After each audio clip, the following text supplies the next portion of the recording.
I'm Dov Chodoff, and welcome to Conflict Uncovered, your go-to podcast for in-depth analysis on the complex and dynamic conflicts shaping the Middle East, Israel, and the world. Join us as we delve into the latest developments, historical contexts, and the geopolitical forces at play. We bring you the insights you need to understand the issues that matter most. Stay informed, stay engaged, and uncover the truths behind the headlines. Hi, and welcome to Conflict Uncovered. I'm joined once again by my son Dov, the other Major Chodoff Reserve. So you get two majors for the price of one. Dov, welcome. Welcome back. Thank you. So it's nice to be back, and it's great to be part of this. All right. We were talking about the American perspective on all of this, and Gaza, Lebanon, in again, out again, deals, and all of this through the lens of the United States, and how important all of this is for America, at least up until early November. So, let's start with Gaza. Let's start with we're going into the last chance of a deal. Yes, and if we don't do that one, there will only be one more. Okay, and I mean, it seems, and we can see this in retrospect. We've known this for a while, and it's getting more and more glaring that I think we've talked about this in the past. The American goals and their purpose is to have had quiet during the election campaign. We saw the result of lack of quiet, for better or for worse. Even if the lack of quiet didn't really materialize the way others thought, we saw it at the DNC with the uncommitted and that whole group that was using this lack of a ceasefire and continued fighting for their political gain. And you can understand now why the administration wanted that quiet, or feared the lack of quiet, not so much from let's prevent the war from going any further, although that is a very important, I'm sure that was important. I'm sure they wanted that quiet, but at the end of the day, they needed that quiet to run the presidential campaign. And we see it today. The deal is important only up until we open the polls, which in the United States are starting over the next few weeks. Early voting is starting soon. Mail-in ballots are starting soon. And there's almost this feeling of, well, we got us through it. There's no deal on the table, but it's okay. It's not hurting us anymore. So do we really need this deal? And do we really need to push as hard as we did, before the DNC, for example? Right, especially since the dire American predictions of the catastrophic humanitarian disaster that would be the consequence of an Israeli operation in Rafah. I don't know if our listeners remember, but before the Rafah operation, the Gaza Health Ministry, the Hamas Health Ministry, was reporting something like 30,000 dead. Of course, that included terrorists, but never mind. And Biden said, well, you can't go into Rafah and kill another 30,000 people. And here we are, post-Rafah, with all the other fighting that's gone on, and they're reporting 30,000, which means that not only were not another 30,000 killed, but if you take of the 10, at least some terrorists, my guess is we killed more than one or two terrorists along the way. So that whole higher prediction of Rafah just didn't happen. Now, since Rafah is behind us, there isn't any more major military objective on that scale left in Gaza. Now, there's a lot of work to be done, but Gaza now drops in importance because the likelihood of, as you put it, a lever that the party can use, the woke side of the party can use against Harris is basically gone. We see it. I mean, we see it even with the polio thing that went on over the last couple of weeks. It's hard to protest against whatever it is, the war, while the UN is administering 500,000 polio vaccines to children, and scream, well, you're not. Well, why are you doing that to them? I mean, that's the wrong side of the political spectrum, I guess. You're right. They're not protesting against that, and it's kind of hard. The crazies on the far end are going to continue to be crazy on the far end. Always. The majority, I think, at least as far as the Democratic campaign is concerned, who are, the Biden-Harris campaign, be it Harris in the lead now instead of Biden, are looking around and saying, okay, this is not a major issue that I need to worry about. It was a major issue in January, or at least they thought it was going to be. It could have become a major issue. Right. If Israel hadn't operated correctly in Rafah, which, to the IDF's credit, did a brilliant job of coming in from a certain direction, allowing the population to leave, and the population understanding that they have to leave if they want to save. And amazingly enough, while the Palestinian leaders scream about how they're all going to become martyrs, for some reason the population doesn't seem to buy into that, and they prefer to live and move out of the line of fire than to stay behind and martyr for the sake of seeing well.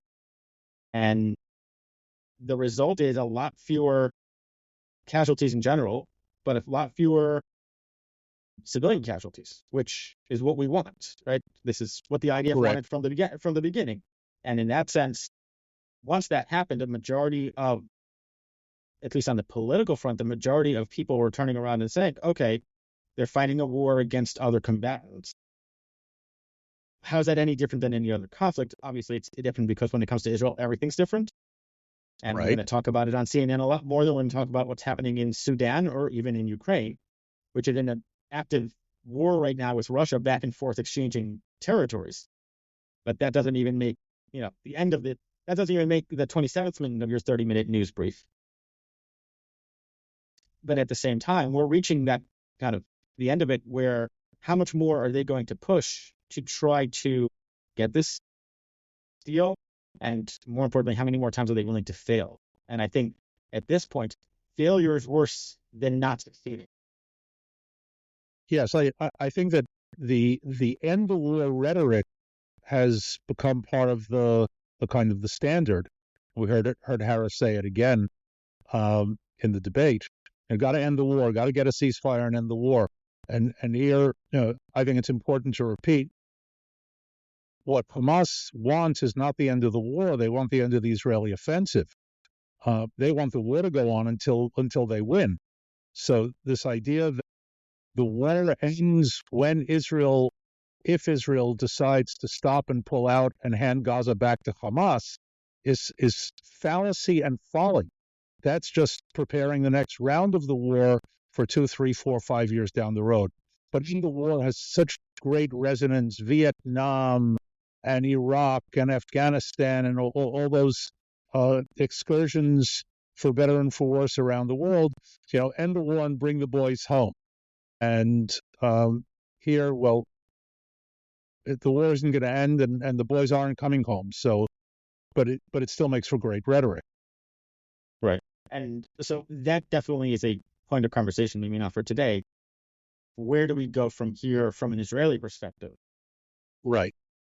Which, because we don't want to end up in that endless war situation. And I think, and from there we can move, if you want, we can move on to the next front, because there's no shortage that it's more difficult in a certain way to transition from this active war to called the passive, low-intensity conflict.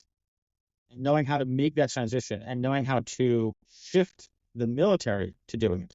Now, we've done it in the past. We did it after Cholat Magen in 2002, right?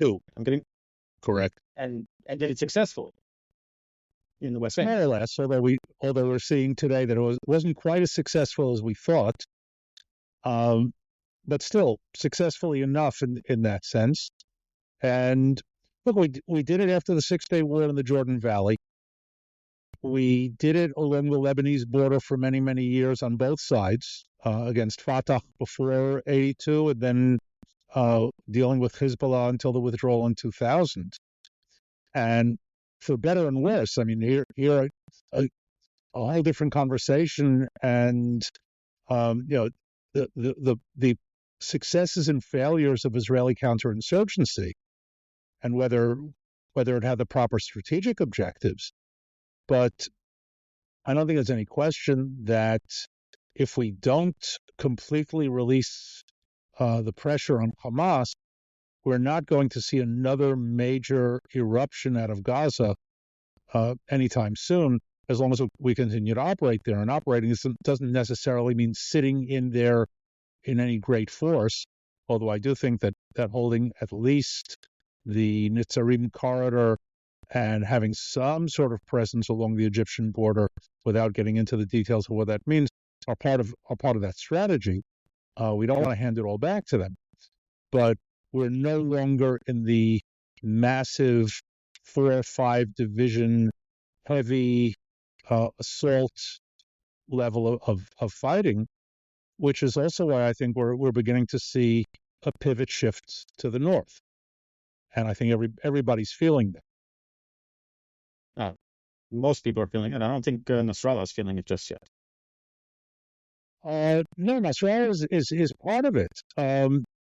Look, let's talk about what's happening up here, up in the north. Another routine day of 50, 60, 70, 80, 90, 100 rockets being fired into Israel, and we're not just sitting on our hands either. I don't think we're doing enough, but the truth is, air and artillery, drone strikes on our part are taking out quite a bit. I can say with a good deal of confidence that we've done more damage to them than they've done to us. The point is that it's not that kind of a trade-off. We still have nearly 100,000 Israelis displaced from the north, major damage and the like. So the fact that we might have done twice as much damage to them as they did to us, it's not a football game. But we are seeing more attacks by Hezbollah on non-evacuated areas. In other words, more civilians are being threatened on a daily basis than before. And of course, that begs the question, and the talk is always, we'll wait until the conflict is over to bring these people back to their homes in the north.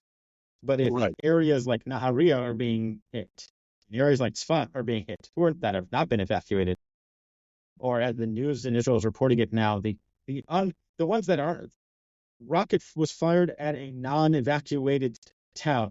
Right. Why do we have a definition of an evacuated versus a non-evacuated town? Why are we okay with that reality? And why is the standard evacuated and the non-evacuated is as if the non-standard? Yes. And it's the joke of the sad joke of the new normal, and we've allowed Hezbollah for the last year to maintain this. Well, as long as you're hitting towns that are evacuated, we're not going to respond in the same way as if you hit a town that's not evacuated. And it begs the question: why are these towns still evacuated? The reason for it in October made sense when we thought and really feared that Hezbollah was part of a bigger plot to invade and to grab land and grab people and abducting into Lebanon. Is a whole different story than abducting into Gaza. Correct. And they have the capabilities.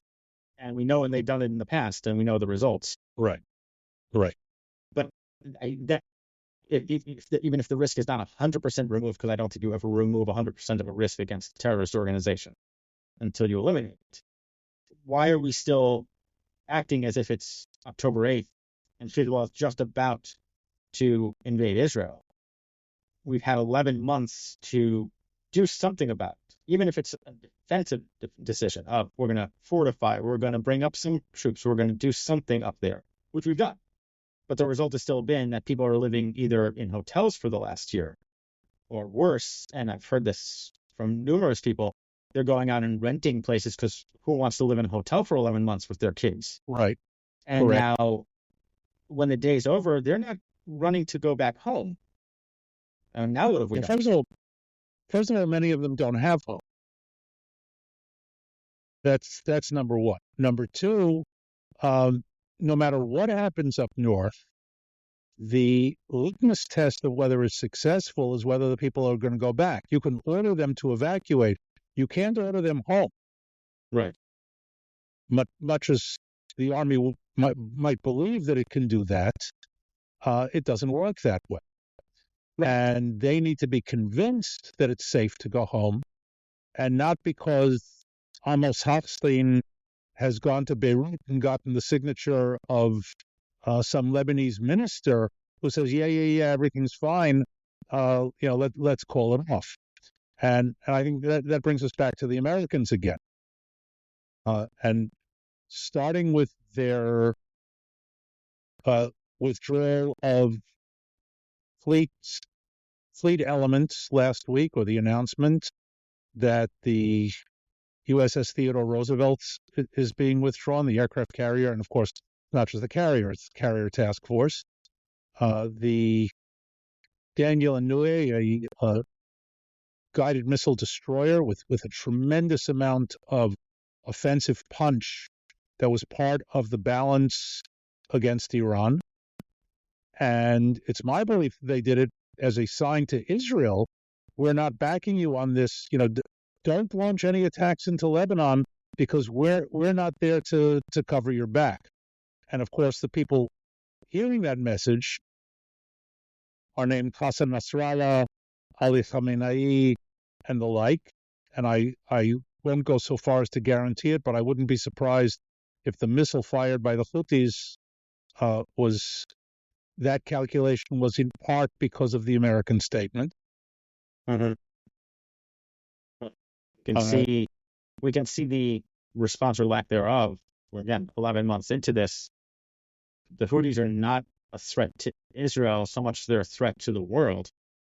Right. And the world with everything they do to. And the world turns around and says, "Oh, well, we don't know how to fight these people."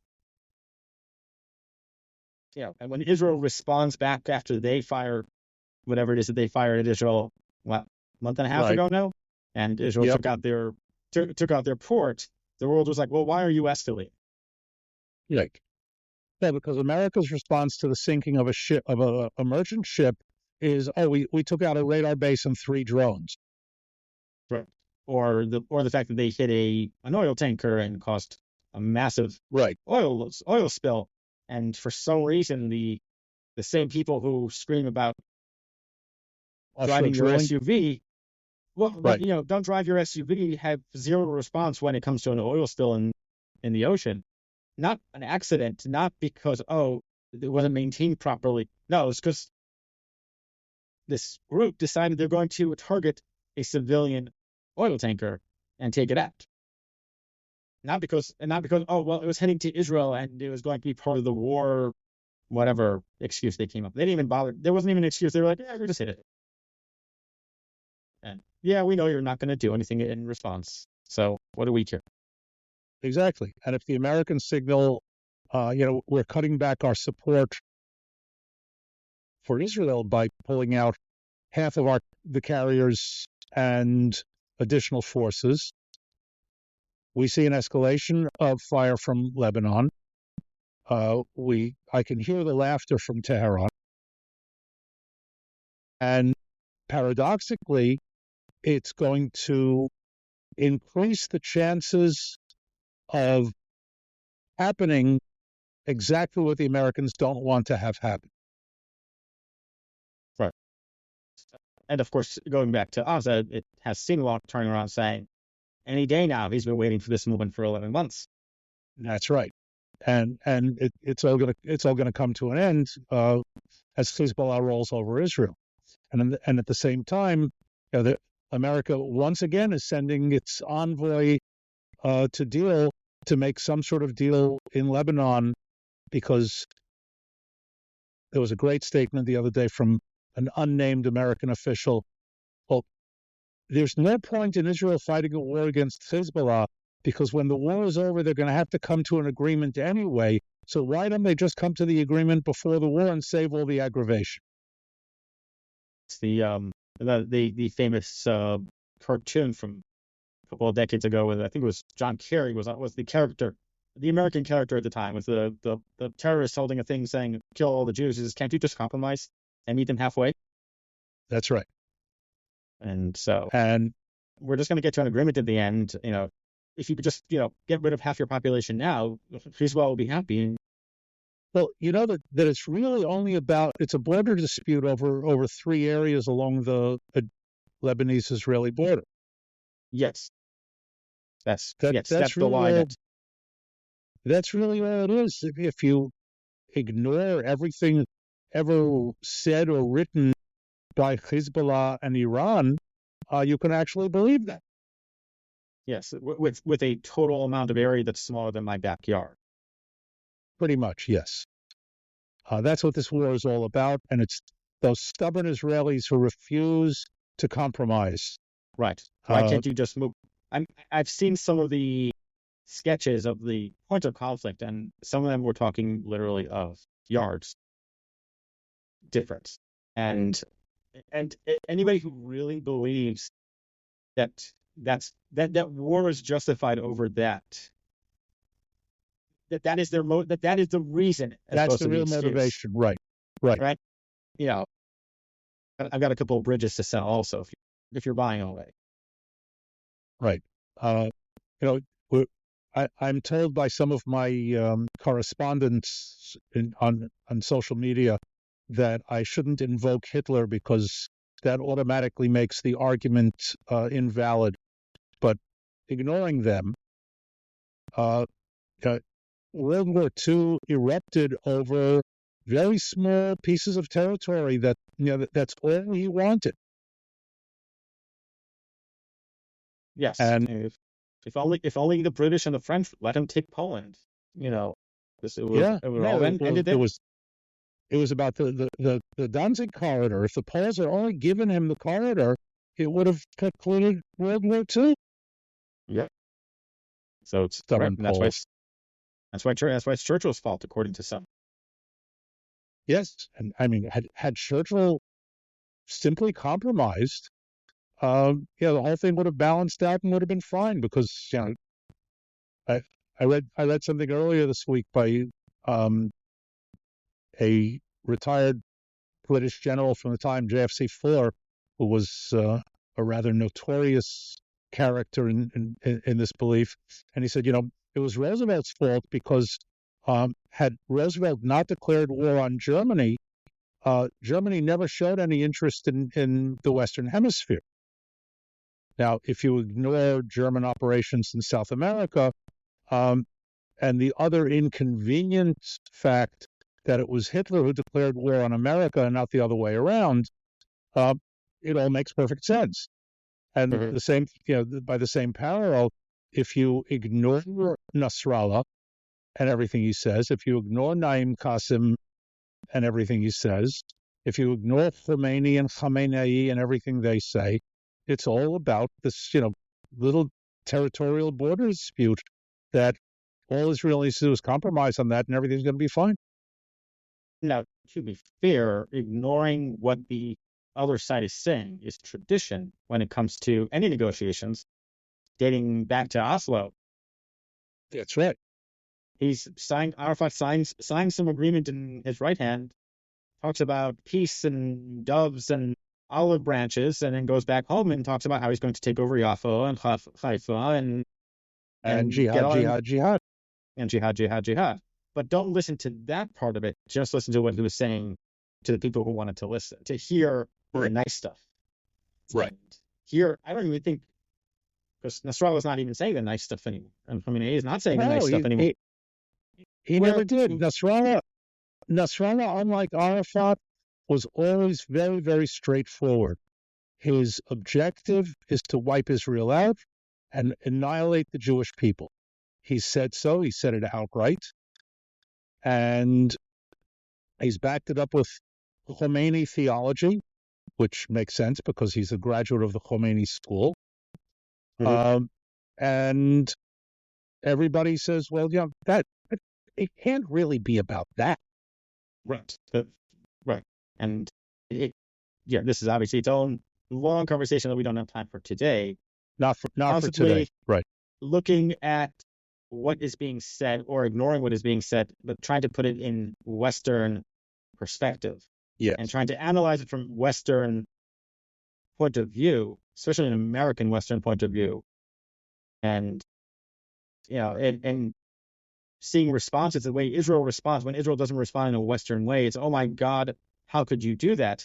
While in certain parts of the Arab world, they turn around and say, my God, how could you do that? You're supposed to be a Western person. We see it with the negotiations today, and we see it with certain actions that take place, and except that the results from an American Western perspective are Gewalt. How could we do this? This is terrible. This is genocide. From an Arab perspective, they turn around and say, oh, maybe we shouldn't have done that, because they're willing to go beyond what the Western, right, the Western, the nice boys, yes, the nice boys and girls, right? But that definitely can be its own conversation about speaking the wrong language. Right. So, I'm going to conclude this with a positive note, and that is that America shows once again that it has learned nothing over the decades in dealing with the Middle East, and consistency is an attribute. America is consistently wrong in its perspective on how to deal with Middle Eastern dictatorial regimes and terrorist organizations. So you see, I can be positive. On that note, positive note. Thanks for joining. It's always good to start the week on a positive note like that. Always. Thanks for being with us, Dov. You'll be back. No choice. That wasn't the question. And to everyone out there, for the amount that you're paying me, how can I not? I'll double it. And for our listeners, once again, it's September 16th, afternoon here in Israel. It's around 4 o'clock, which means that the 4 o'clock Hezbollah barrage starts soon, but everything's good because it's all routine. So thanks for joining us. Stay engaged, stay safe, and until next time. Bye. Thank you for listening to Conflict Uncovered. As always, it's been another rough day in the Middle East. We hope you found this episode insightful and engaging. If you enjoyed this episode, please subscribe, share and recommend with your friends, and review our podcast on your favorite platform. For more in-depth analysis and exclusive content, join our community and follow us on social media. Stay tuned for our next episode as we continue to explore the critical issues shaping the Middle East and the world. Until next time, stay informed and stay safe.